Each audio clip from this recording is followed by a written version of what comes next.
얼마 전 아는 지인이 췌장암으로 돌아가셨다는 이야기를 들었습니다. 평상시 건강했던 분이라 갑작스럽게 암 진단을 받고 1년도 안 돼서 돌아가셨다는 소식에 충격을 받았습니다. 오늘은 암에 걸리기 전 나타날 수 있는 암 전조 증상에 대해 알아봅니다. 암은 전조 증상이 거의 없어 한참 진행이 된 후에야 진단받는 경우가 많습니다.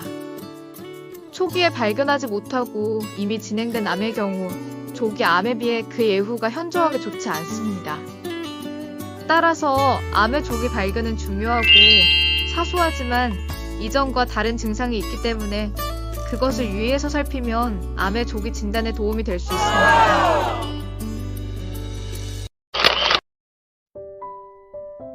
먼저 위암입니다. 위암은 증상이 없는 상태에서 80% 이상 진단이 이루어진다고 합니다. 특별한 증상이 없기 때문에 매년 위내시경 검사를 받으면 좋습니다.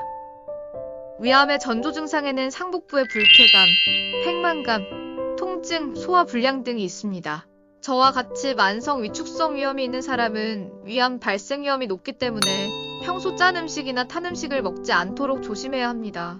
2020년 기준 가장 많이 발생하는 암은 갑상선암입니다. 갑상선암이 증가하는 가장 큰 이유는 조기 갑상선암 검사가 늘어났기 때문으로 해석되고 있습니다. 갑상선암도 초기에 발견하기 쉽지 않습니다. 갑상선 연골 부위에 혹 또는 결절이 있거나 호흡곤란, 성대마비, 음식을 삼키기가 어려운 증상이 있다면 갑상선암을 의심해봐야 합니다. 췌장암은 조기에 발견하기 힘들기 때문에 생존율이 12%밖에 안 되는 무서운 암입니다. 췌장암 환자는 또래와 달리 진단받기 2년 전부터 체중이 감소하는 추세를 보였고 3년 전부터 혈당이 오른다고 합니다. 대장암은 육류 등 기름진 음식을 많이 먹으면서 가파르게 증가하는 암입니다. 대장암의 전조 증상에는 설사 또는 변비, 복통, 식욕부진, 소화불량 등이 있습니다. 특히 혈변은 치질로 인한 가능성이 높지만 대장암을 의심할 수 있기 때문에 의사와 즉시 상담하는 것이 좋습니다. 대장암을 예방하기 위해서는 적어도 5년에 한 번 대장 내시경 검사를 통해 검진을 해야 합니다. 기침은 폐암의 증상 중 가장 흔한 것으로 폐암 환자의 75%가 잦은 기침을 호소합니다. 폐암은 목소리의 변화에서도 발견할 수 있는데 쉬거나 갈라진 목소리가 3주 이상 지속될 때 폐암을 의심해봐야 합니다. 우리나라 여성에게 가장 많이 발병하는 암은 유방암입니다. 유방암은 여러 가지 요인 중 유전이 중요한 원인으로 유방암으로 진단받은 여성 10명 중 1명은 유전적 소인을 가지고 있는 것으로 알려져 있습니다.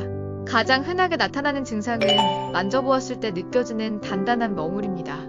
유방암의 전조 증상에는 유방의 피부색 변화와 유두암물, 유두에서 분비물이 나오는 경우이며 특히 분비물에서 악취가 나는 경우에는 유방암을 의심해봐야 합니다.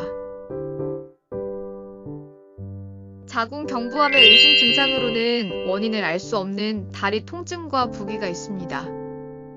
이는 자궁경관이 부어서 혈액순환이 제대로 되지 않아 나타나는 증상입니다. 또한 아무 색깔이나 냄새가 없는 질 분비물이 나오는 경우라면 걱정할 필요가 없지만 분비물의 양이 늘거나 그 빈도가 잦아지는 경우 또는 냄새나 색깔이 이상하다면 병원을 찾아 진찰을 받아야 합니다. 만약 생리기간이 아님에도 출혈이 있거나 성관계 후에 출혈이 있다면 즉시 병원에 가보는 것이 좋습니다. 간암은 초기 증상이 없어 침묵의 살인자라고 불리는 암입니다. 간암의 전조 증상은 구토, 식욕부진, 복부 팽만감, 통증, 황달, 쉽게 멍드는 증상이 있습니다. 모든 증상에 대해 지나치게 걱정하고 호들갑을 떨 필요는 없지만 어떤 증상이 나타날 경우 심각한 질병의 신호탄이 될 수도 있기 때문에 사소한 변화를 무시하지 말고 내 몸을 살피는 노력이 필요합니다. 암은 조기 발견이 무엇보다 중요하므로 우리나라 사람에게 많이 발생하는 위암, 갑상샘암, 대장암, 유방암, 폐암 등의 전조 증상에 특히 관심을 가져야 합니다. 당신의 건강을 기원합니다. 건강 정보를 전달하는 지식 채널 건전지입니다.